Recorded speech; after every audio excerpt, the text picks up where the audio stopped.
Order. Order. I call this meeting to order. This is the Standing Committee on Veterans Affairs, and I'm Melissa Sheehy-Richard, the MLA for Hants West and chair of this committee. Today, we will discuss organizational matters and hold agenda setting. Just remind everybody to please turn your devices to silent. And in case of emergency, we use the Granville Street exit and walk up to Grand Parade. I will now ask the committee members to introduce themselves for the record by stating their name and constituency, beginning with MLA Robichaud. Ryan Robichaud, MLA for Clare. Chris Palmer, MLA for Kings West. Nick Hilton, MLA Yarmouth. Damien Stoylov, MLA Bedford South. Ian Rankin, Timberley Prospect. Lena Hamed, Fairview Clayton Park. Susie Hanson, MLA for Halifax Needham. And I just also wanted to note presence of Legislative Council to my left, Philip Grassi, and Legislative Committee Clerk Tamara Nusabi to my right. This is the first meeting on Veterans Affairs Committee in this session, so therefore the committee must choose how to conduct the procedures. The committee guide and reference document has been distributed to all members, and I will now provide an overview of the committee's mandate. Although Section 60.2 of the Rules and Forms of Procedure of the House of Assembly does not provide a mandate for the Standing Committee on Veterans Affairs, it is the understanding that it was established for the purpose of considering matters pertaining to the veterans of Canadian Armed Forces and Royal Canadian Legion. Members, legislative staff, caucus researchers, and legislative council office staff attend these meetings. Meetings are televised, live streamed, and also open to the public. So first up is the committee meeting procedures. So we will talk about the meeting schedule. The committee typically is held on the third Tuesday of the month from 2 to 4 in the committee room at One Government Place. Does the committee wish to continue with this timeline? The committee is, however, does not meet during the summer months. I just want to mention that as well, July and August, or during when the House sits. I guess I did 2 in 1. So we'll start with the first one, MLA Stovlik. I'd like to move that the Veterans Affairs Committee monthly meetings time be from 1 p.m. until 3 p.m. on the third Tuesday of every month. And the rationale is to be more consistent with some of the other committee meetings that are at that same time frame from 1 to 3 for driving privileges from those away and also for scheduling purposes. Thank you. Thank you. Is there any discussion on the motion? MLA Hanson. My only concern would be what would be best for the committees. I know there are other committees happening, so I guess if there's a scheduling conflict, I mean, the timing would be based upon that. I don't know if the clerks could give us an idea of whether or not that was something that another committee is on that day. We would typically be meeting 2 to 4 anyway, so the room is saved for the Veterans Affairs Committee on that particular day. It's just a matter of lining it 1 to 3 to match so that MLAs are kind of in a better pattern and rhythm. Is there any other discussion on the motion? All those in favor, please say aye. Aye. Any opposed? The motion is carried. The committee, as I mentioned already, got ahead of myself, does not meet during the summer months, July and August, or during host sittings. Does the committee wish to continue with this practice? Any discussion on, or is there any discussion on that? Okay, so moving on. And the witness questioning procedure, questioning of the witness is held in 2 rounds typically. The first round was separated into 20 minutes for each party, and the second round is calculated based on the time remaining in the meeting, often amounting to 7 or 9 minutes per party. The order of questioning in the past has been official opposition, third party, and governing party. Does the committee wish to continue with this practice? Is there any discussion on this topic? MLA Palmer. Thank you, Madam Chair. So I would like to move a motion that the Standing Committee on Veterans Affairs adopt a question format of 30 minutes for the government caucus, 20 minutes for the official opposition, and 10 minutes for the third party, Additional time will then be split evenly, with half going to the government caucus and the other half shared by the 2 opposition caucuses. Is there any discussion on the motion? MLA Hanson. I just want some clarification on the time for the other 2 caucuses. Can you please clarify that and what that means for the second round of questioning? Sure. MLA Palmer. So for the second round of questioning, MLA Hanson, is that what your question? So the second round of questioning would be whatever time is left, the government caucus would receive 50% of the time, and then the other 50% split between the opposition parties. However they feel. MLA Hanson. Yeah, I'm actually disappointed to see this change put forward once again. And folks in this room may already know how I feel based on previous committees. Transparency and accountability are weakened whenever limitations are placed on the amount of the time members of the opposition have to speak and ask questions. As we've heard from previous committees, you know, it's about a feel-good moment and hearing from folks about all the amazing work that's happening. But the work that we're supposed to do is actually to figure out how can we help? And how are we supposed to do that if we can't ask robust questions with an allotted time that's relevant for each of us? So, you know, committees are an opportunity for all of us to work together to make sure that we can improve things for all Nova Scotians. And we should not be playing politics by saying that one party deserves more time than the other. And I've said that in another committee before. If we want to talk about fairness, fairness goes all the way around, meaning consistent and equal time. So I don't agree with this particular motion that's being put forward, and I will not agree with it until it is actually fair and robust for all of us to have the same amount of questioning. Is there any other discussion? All those in favor of the motion, please say aye. Aye. Nay. Any opposed? Nay. Motion is carried.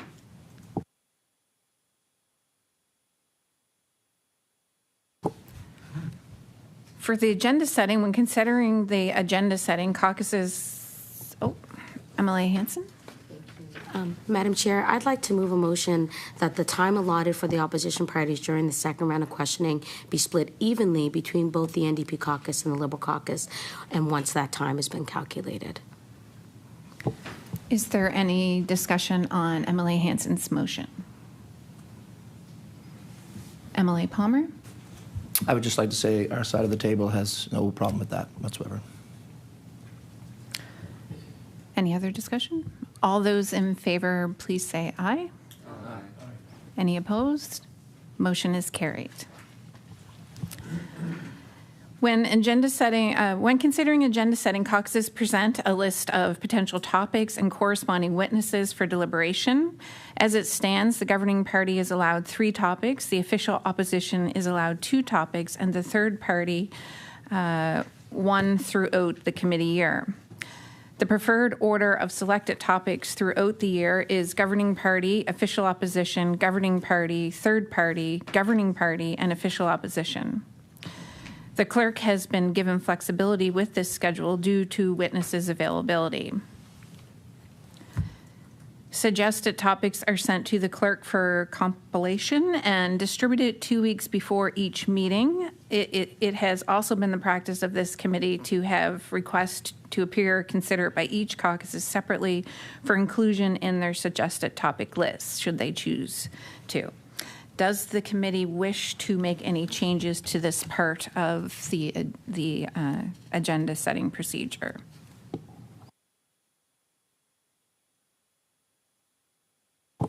Okay, we will keep that as is. So next up is presentations and requested documents. The committee does not post witness presentations and requested information. Should the committee wish to upload such documents, it must come with approval of their publication to the legislature's website with the help of Legislative Library. Does the committee wish to include this practice? Is there any discussion on this part of the agenda setting? Okay. Meeting documents and correspondence. Notices of meetings are often accompanied by the Legislative Library's research package, as described in the provided pamphlets and sent to members, witnesses, legislative staff, and caucuses a week in advance of the meeting via an appointment email. Supporting documents such as the agenda, membership list, seating plan, and committee correspondence are sent to members, witnesses, and caucuses the day before the meeting. Please note that any correspondence directed at the committee, such as witness submissions, requests to appear, letters, or emails, are distributed to the members as soon as they are received. Does the committee wish to make any changes to this part of the agenda setting?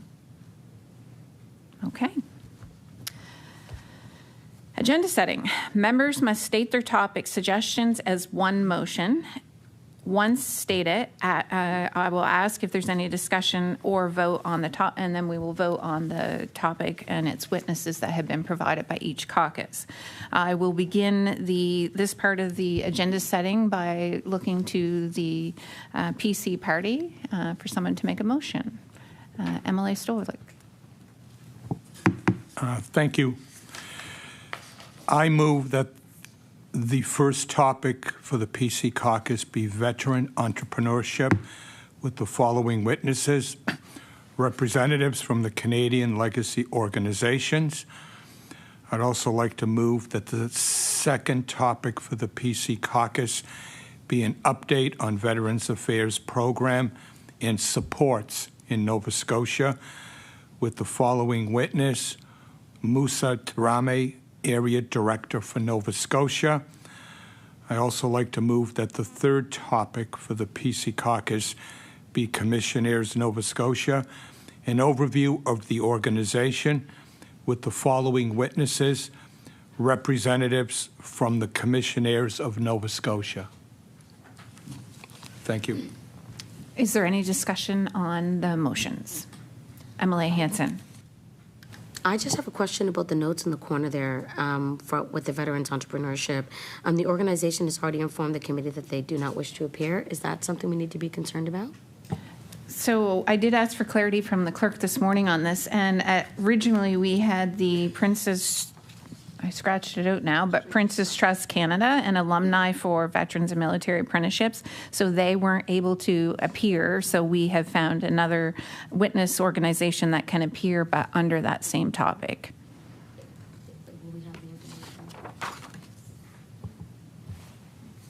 Is there any further discussion on the motion?